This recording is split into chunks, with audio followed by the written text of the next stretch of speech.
Hello and welcome to another episode of Success is the New Black. We have a very special guest with us today, and we're going to be talking about relationships and why men cheat coming up next.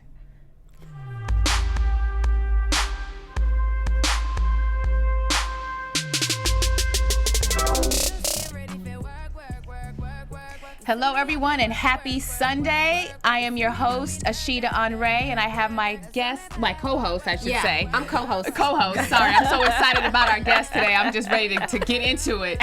Welcome to another episode of Success is the New Black. Did we introduce you? No, I will go ahead. I know we're all excited. I'm Tara. Yeah. I'm Tara. It's fine. Welcome to another episode, and we have a very special guest with us today. Her name is Miss Hitch. Yes.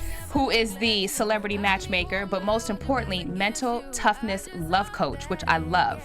I'm loving that. Welcome to the show, Miss Hitch. Thank you. Welcome. Thank you so much for coming on this Sunday evening. Thanks for having me. So we are about to get into some really heavy, deep stuff on relationships, and I cannot wait to get into it. And we have her book here. Bam. Which is called Why Married Men Cheat.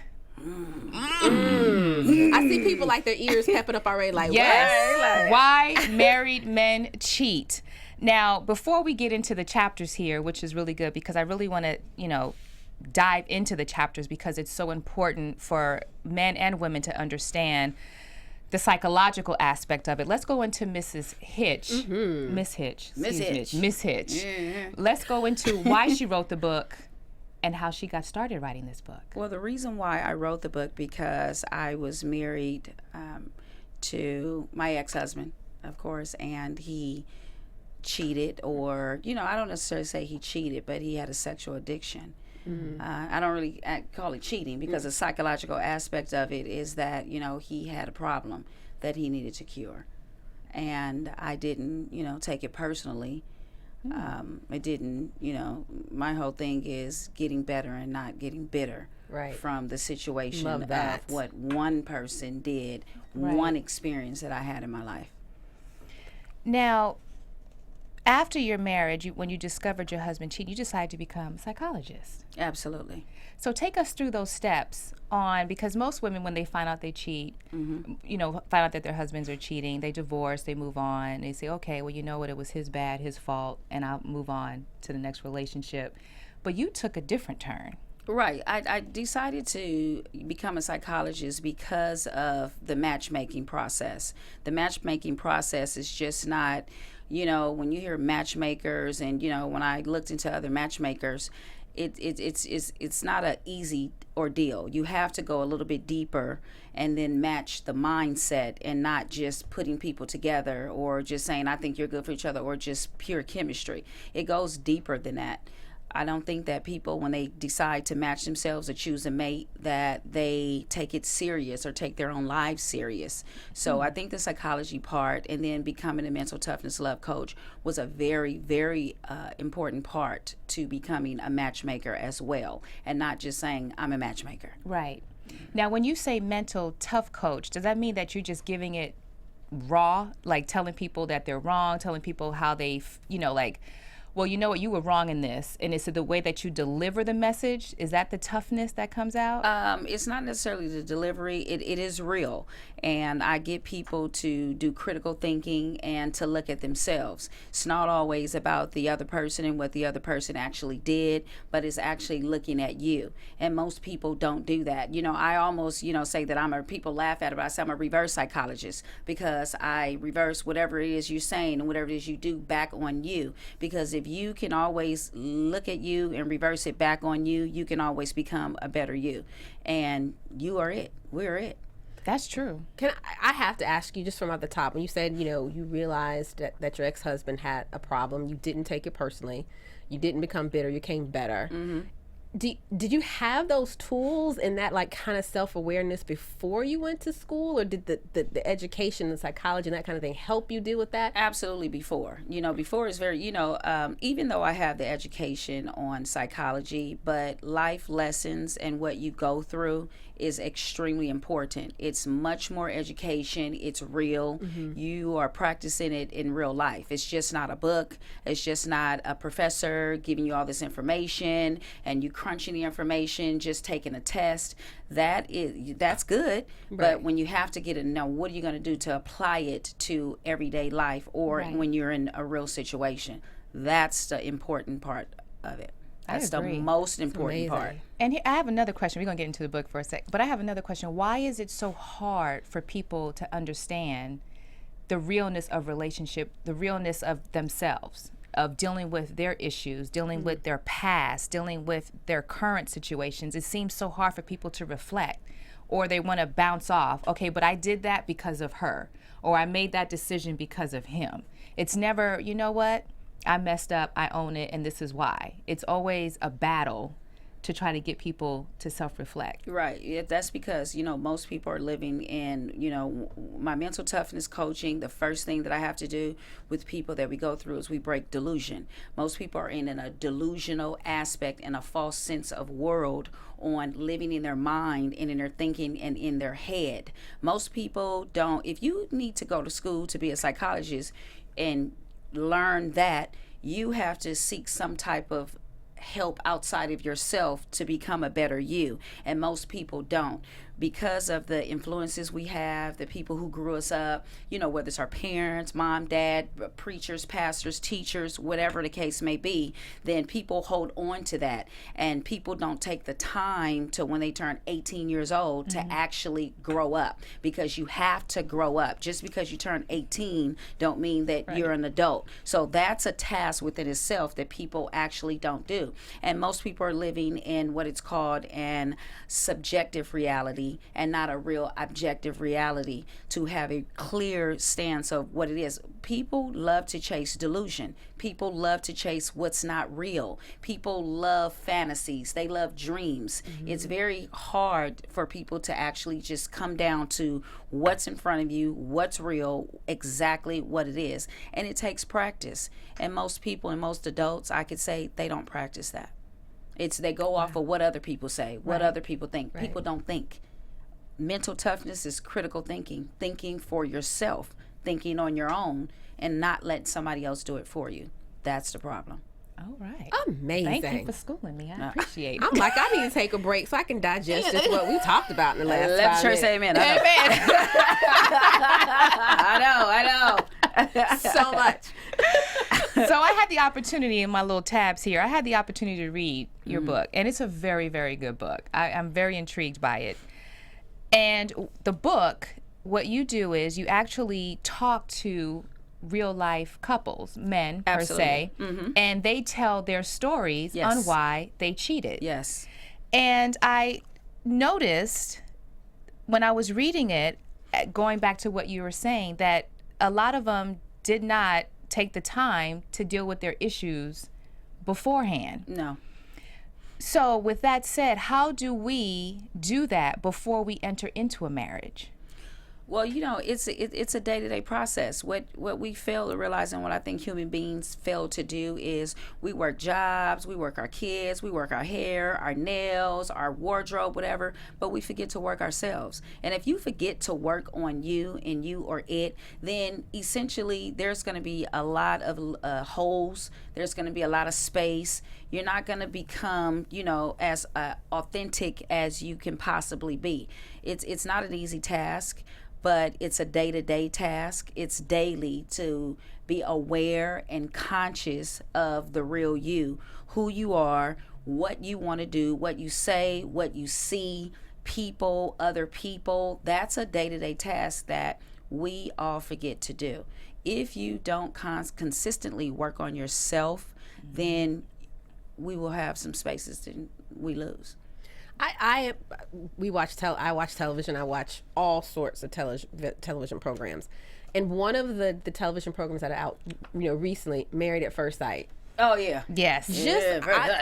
I'm curious.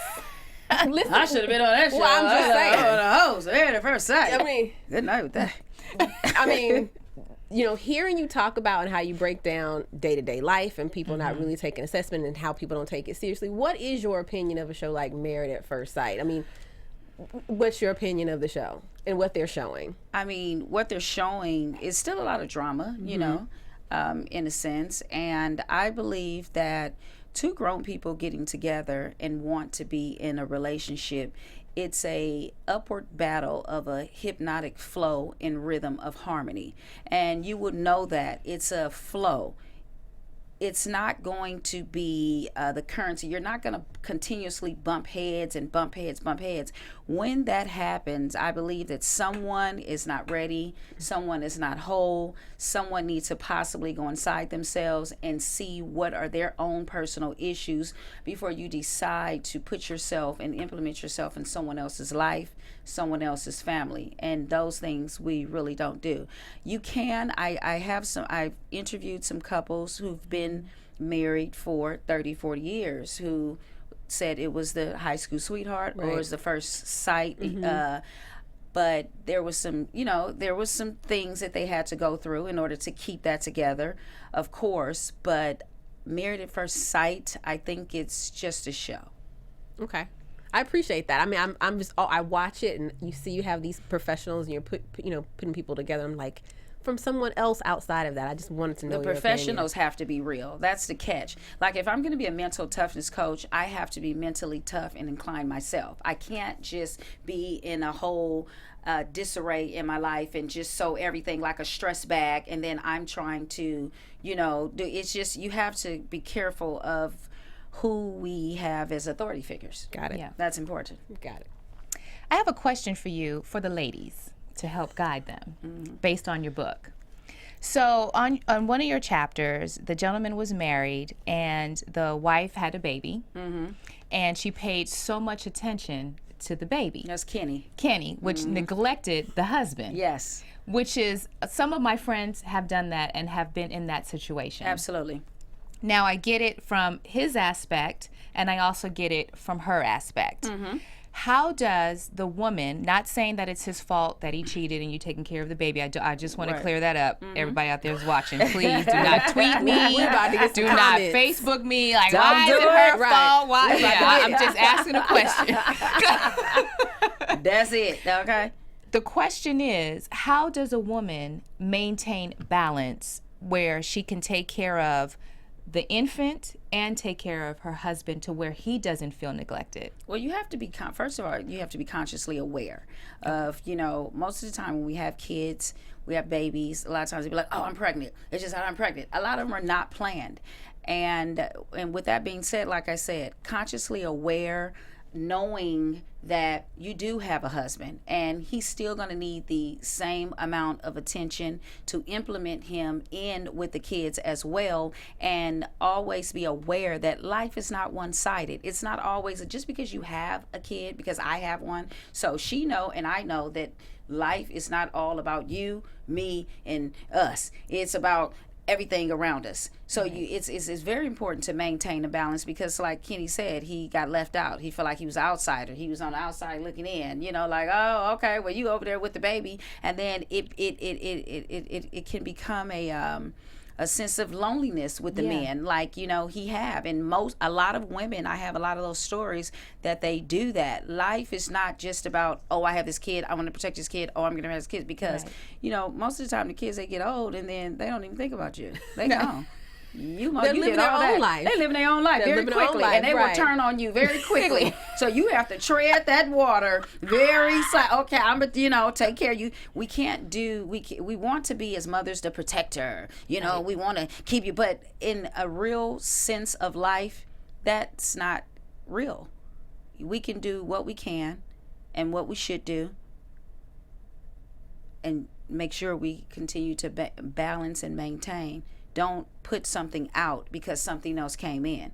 You have to still be consciously aware of that same balance of what you were doing for him, and then be aware that if you do that to him, how do you think it's going to make him feel? Right. If it was the other way, which man ain't gonna have no kids, but I'm just saying, how do you think that would make you feel? Now, I also want to ask a question for the woman that does do that does live consciously, that is aware of her surroundings and her husband and her kid and her family home and her job, and the man still cheats. Yeah, my ex-husband. Right. And that one right there. I understand me. But that's because I chose wrong. I got with him when I was 20 years old. and I didn't have as much wisdom as as now, and I wasn't in the space, in the place to choose wisely. I saw a lot of who he was and the behavior, and my thinking and thought process back then was, we're 20, you have to give people gray area. There's gray area, and give them time to grow. I believe in that. We all have to do that in a sense.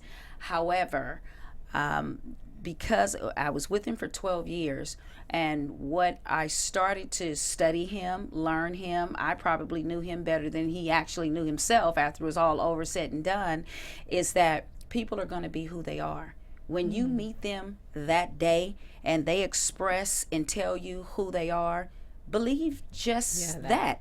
Don't think that, oh, you can't look at adults, and I notice, as potential. Potentially he could become an attorney. Potentially, okay, says who? Who says who? That's not who. That character and what he is and what she is, normally when you meet them, that's it. Because I learned that going through. Didn't matter how much I gave, how much I did, what I did for him, he still remained him. I'm not saying he's a bad person, not at all. He's a great creative guy in his own right.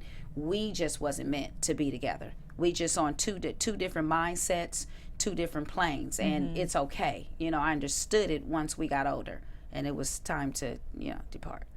Yeah. And you coach people, single, married, getting ready, like you through the whole entire gamut of everything. When you coach people, and when you meet someone, let's say you're coaching a single person, what kind of things do you say? I mean, or do you depart this same kind of knowledge that you're saying now? Have you really, like, what are you looking for? Like, how do you help someone who's like, I'm ready, but I don't know how to find someone? Like, what are the things that you tell them? It depends on, it's case by case, person by person. One thing I don't do is look at everybody as the same. Coaching is, I do have a method of coaching. However, I still have to coach the individual on the level that they're on. I can't coach an individual who's just, like you said, a 20-year marriage, and then just getting out of it. Now she's single, on someone that's just been single for 5 years, and just looking for someone. It all depends on the person, their mindset, where they are, where they're going, how they feel, because you always have to ask people, and it's very important, on how they feel, what's going on with them. Mental toughness is freedom, it's happiness, and it's only critical thinking, on getting people to think and explain who they are and how they feel, because nobody's talking to anybody, nobody asks questions, nobody cares. When most of the time, the questions that I ask, 99% of the time, like, I didn't think about that. I never thought about that. And I'm like, you never thought about that? Nobody's thinking.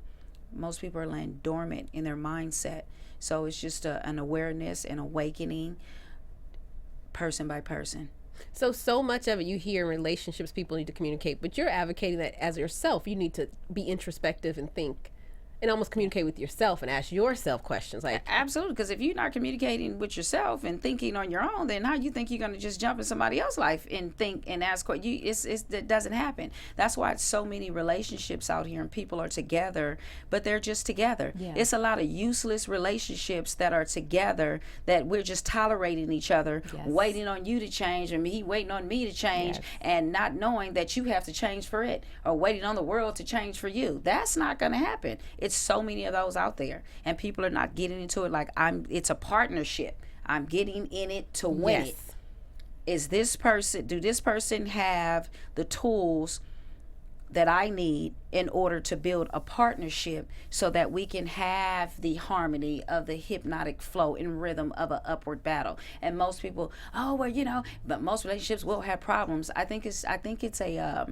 a ploy of a stand. How I'm trying to put it. I think it's a cheap cop out, just because you still have problems and you're really not ready. So most relationships have problems. Well, what kind of problems are you? If you're in a relationship, you build, and relationships are to be built, and they're good. And most people don't build relationships. We just get with people, married at first sight, and thinking everything is supposed to just be lily black and white. You have to build. People don't. The real work, but it's good work, is building on a relationship, building on someone. Building, create. But people are not doing that. I love this. I'm like mesmerized at what you're saying. Just the same. Sorry. No, it's great. Thank you. Yeah. So I want to go back to what you said about the building and the communication, and then finding someone that you actually are compatible with.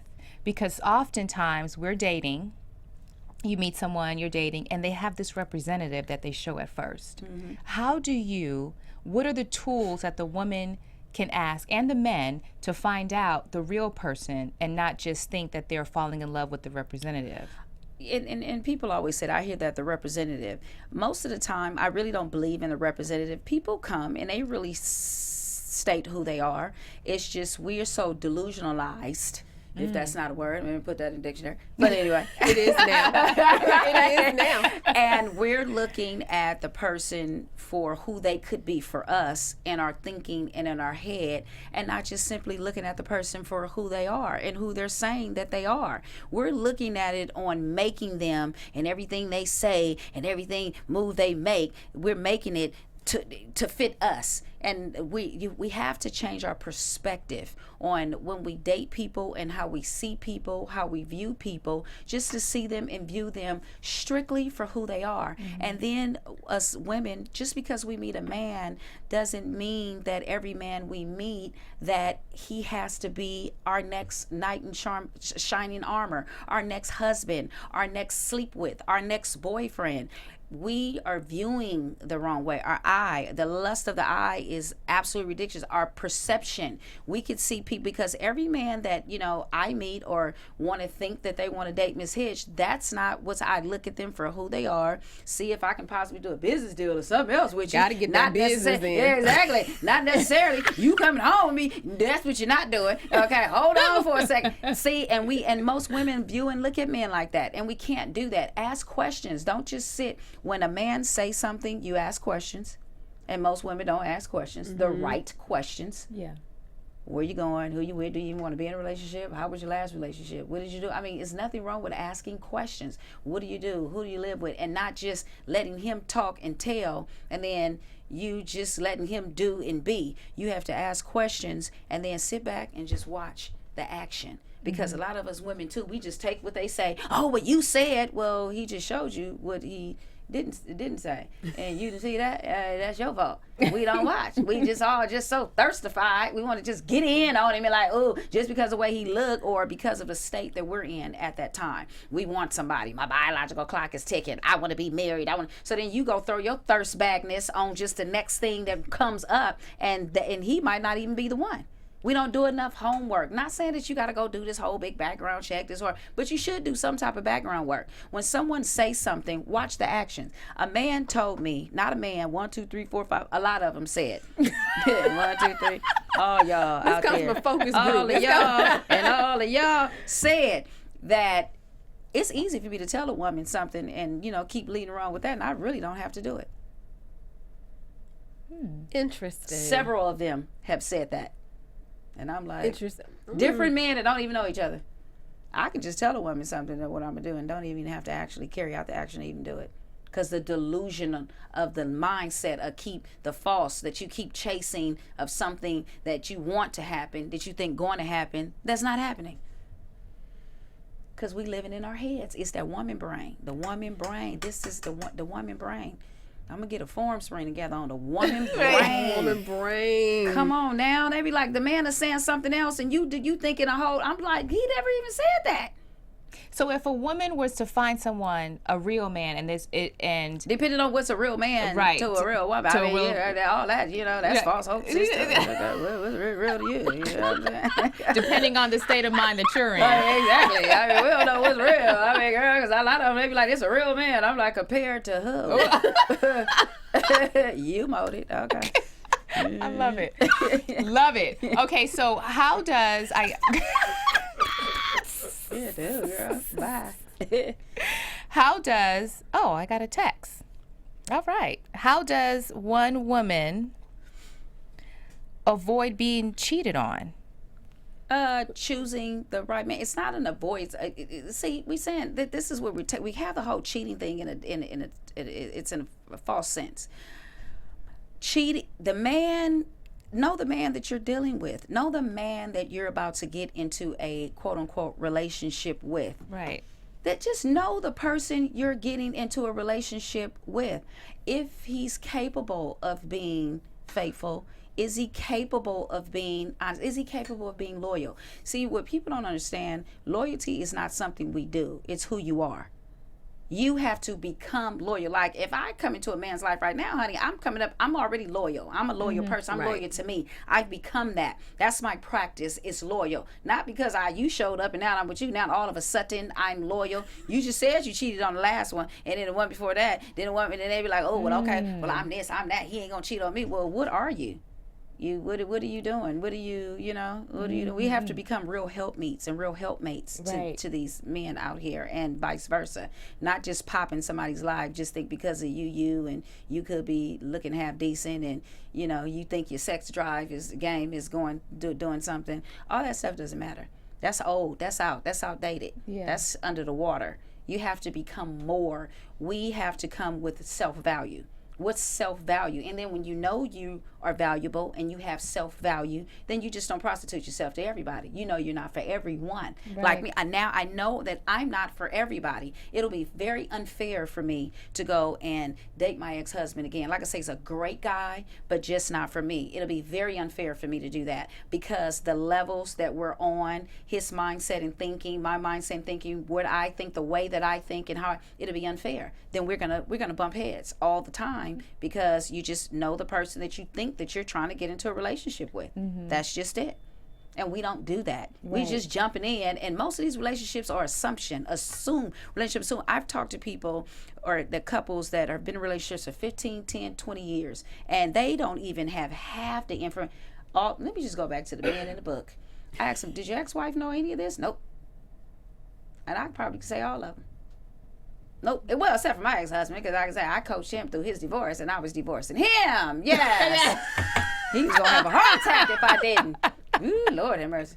All right. You just got to know your value. And know that it's just not the pretty and the whole sexual thing, and that don't work. That's old school too. That's old. This life is tough out here, and you need a real human being that can get you, catapult you, motivate you, and help you through this. Because at the end of the day, then you looking at I can cook, I clean. Most of them I cook, I clean. I'm like, well, you should cook. I mean, you hungry, right? Okay. Because girl, if he loses his job, he ain't gonna want your spaghetti or your pork chop. Okay. Nope. He gonna need a little bit more than that. Okay. A little bit more than that. So you gotta have a little bit more, self-value and building, and what else can you offer? Because most women I hitch up, first thing they do, I cook, I clean. I'd be like, ooh, this speech. If somebody tell me this speech one more time on the cook, clean, and I take care of my kids. This stuff is a given. This stuff is what we supposed to be doing. What else do you have beyond? Nobody's doing anything beyond the norm. We're making normal stuff and trying to put it out there like it's extraordinary, and it's not. And nobody's telling people this either. Yeah. Nobody dared to be different. Everybody just want to be on the same plane and support each other's delusion. They don't want to tell you, like, girl, is that all you got? Well, what else? Because I can't hit you up. I mean, I need something to sell too. Well, and that ain't gonna work. Okay. So it's to recap for the audience. And me too. Yes, and I'm all of us, right? To recap, because I'm just like, okay, she just gave me so much. I need to break it down for myself. I need to break it down for you, the audience. Sorry about that, audience. I know it's real dead. People like, I know. I'm like, to recap. Yeah, there's no need to apologize. This is needed and necessary. It sure is. Up your game. Up your game. It's all good. You're going to get left behind. Donald Trump president. You're going to get left behind. Back there with Obama. Okay. So live in a state of consciousness at all times. You have all times. Exactly. Except when you sleep. Right. So live in a state of consciousness. Yes, ma'am. Be naturally a loyal person. Everything and you have to become be a natural. lawyer. Yeah, Absolutely. And- These things you have to become. Yeah. Because people are like, I'm looking for love. Where is it at? I'm trying to find it too. You have to become love. You have to walk in love. That have to become you. These things that you think you looking for and you want, it have to become you. It's not something that we do. You do your 9 to 5. Now, if they call you at 6 o'clock on your little Target job and you not answering the phone, you like, I am off. Do not ask me where the go backs had went back because I'm not going back. That's it. That's something you do. You off. You turn it off and you turn it on. Loyalty, love, faithfulness, those things have to become you. That is you. It's a makeup. It's a part of you. It's stuck to you. It's not something you just pick up and do. Right. And then when you become that person, then you attract that same individual at the opposite sex or the same sex. Well, you don't necessarily attract because you still gonna attract a little dust every here and again. However, I'm trying to be positive. however, you will. It is, but I'm just saying you will. But what it is that you will know what's not for you. Yes. That's what you become. You just let people bounce off and it bounce off, and you don't internalize everybody that come your way, and you just float through happily ever after. People don't bug you, bother you, get on your nerves because it's just okay. I just know that you're just simply not for me, and it's okay. Bitter, not bitter, but better. Absolutely. Just keep it on. Yeah, because we got too much life to live out here. It's a lot. Bitter don't can't do that. We got to keep getting better. Bitter is not cute. No. It is not. But I think the number one, and at least for me that I resonated with, is the number one is to stay in a state of consciousness. Because I think a lot of times, actually I don't think I know. I've lived it, I've experienced it, is that we do slack as women because this is about why men cheat. So please, don't tweet me. Staying on topic here. We do become lazy, as what some men have said. Absolutely. We no longer look cute. We no longer take care of ourselves. We become so into the children that we forget how to be a wife, in a sense, of how to be that loving woman that they so need. Absolutely. And a lot of men do say that a lot of women get lazy. I mean, like from marriages from their 20s, 30s. And I'm like, how can you lazy don't exist though? Like it's too much life to live. You have to, if you think that it's so much, I don't want to necessarily say competition, but it's a lot of beautiful women out here. Yes. And you want to always remain not only beautiful for him, but beautiful for yourself. You always, because it make you look good, you feel good. It's no such thing as really getting lazy because we have no time to get lazy or become lazy. That's a human being. Now the woman is mad when he lazy with you. And then we have to be present, but presently connected. Just not present. You just here. But you have to remain connected to that human being because that's a human being.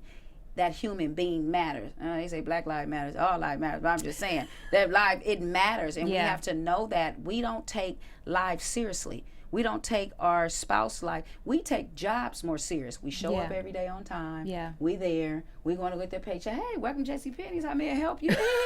Then you get home, be like, you still here? Boy, bye. Okay. Then you mad, but you at that job, you faking, you falsing, and you showing up on time. Right. And then you going and you going and you going, but you won't even do that or, show up on time and be there for the person that you land next to every night. Yeah. And that's the work. That's actually the work in the marriage. Outside of what people think, when I speak with people about marriage, it's like, yes, girl, it's hard work. It's hard work to communicate. It's hard work. But we have to get that out our mind. Right. Of it's hard work. Anything that you put in your mind and you inject that in there. Oh, marriage is hard work. It's fun. Marriage is fun. Like I tell people, they be thinking mental toughness. No, mental toughness is fun. A marriage is fun. If you don't get into a marriage, you get in there to have fun. I've only matched up 18 couples. They're all still together. Okay, only 18 because I'm a direct match. And I got that gift just to know. And then I coach them to give them a different perspective to go into, this is not really a job. This is not hard. This is fun. This is the person that you said I do. And then a lot of people say I do, but then they don't. Girl, you said you did. Now you didn't. You ain't doing nothing. Ooh, what is it? And then you get in there, and then you supposed to. It's a creative thinking of ways to have fun for us to get through this life together, having fun, being fun. If you're gonna get a human being in your life, and you want to say you do, then know that you're getting that person there so that you can be and you can add to their life. you can add. You want to add as much as you can, because look at the life that we're living out here. I mean, like, why are you getting with a person then? Then don't be with anybody. If you're not coming to add, to have fun, to create ways, to always stimulate that person, to make sure they're okay, to make their life better. Otherwise, what is it all for? I mean, like, why are we wasting our time getting in relationships and getting with people if you just gonna have your same little stank attitude, your same little laziness, your same little nut? What are you bringing? You bring, like, who wants to sit around with that? That's just like putting a plant in your living room and it's dying, it's dead. Ain't nobody watering it, it's dead. You gotta water your spouse. I like that. Right. You have to water your spouse. You gotta water your spouse. You have to water, nurture, take care of your spouse. Absolutely. What's wrong with that? That's what you got into it for. Otherwise, let somebody else do it then. Because somebody else will do it. That's how that somebody else will do it. What are we getting together for? Just to let the plant sit in the middle of the living room and it's dying. Nobody water. You just walking back and forth. Ain't paying no attention. Okay. So I want to leave on this. What advice do you have for the men? Do we have to leave? I'm sorry. I know. I'm watching the time here. What advice do you have for the men to avoid being this man?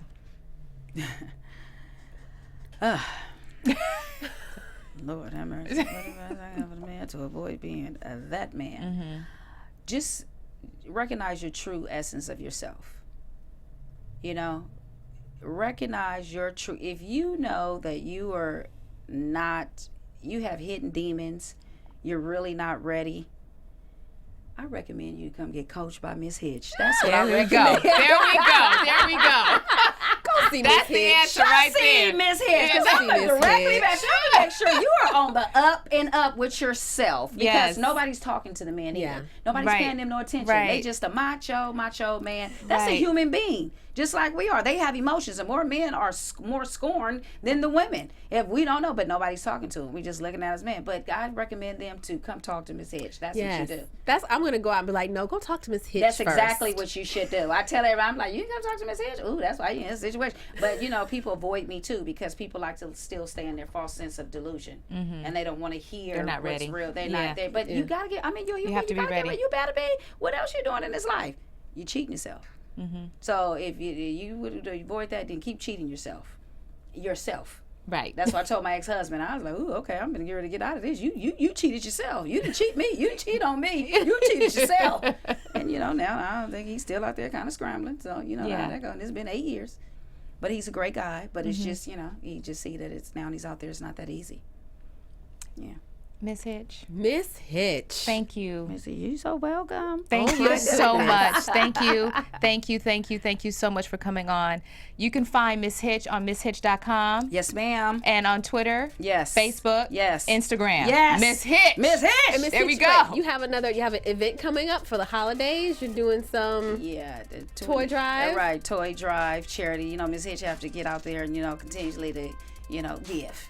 Yeah, Miss Hitch for the kids too. Absolutely. 22nd Children Toy Drive. That's out there, you know. So that's amazing. Thank you so much for the work and everything that you do. And seriously, if you need Miss Hitch, don't cheat yourself. Go see Miss Hitch. Treat yourself. Yeah, right, exactly. Thank you so much. I'm your host, Ashida Onrae. You can find me at Ashida Onrae on Twitter, Facebook, and Instagram. I'm Tara Johnson. You can find me on Twitter and Instagram at TJ Wagging Her Tail. Thanks again, Miss Hitch, and they can find you everywhere as at Miss Hitch. Absolutely. MSHITCH. Everywhere. Find her. She's out there. Thank you so much. We look forward to inspiring you next week. From executives Kevin Undergaro, Dario Kristen, Tiana Hobson, and the entire BHL staff, we would like to thank you for supporting Black Hollywood Live, the first online broadcast network dedicated to African American entertainment. For questions and comments, contact us. info@blackhollywoodlive.com. Like us on Facebook, tweet us, or Instagram us at BHL Online. And I am the official voice of Black Hollywood Live, Scipio, Instagram me at KingXOBay. Thanks for tuning in.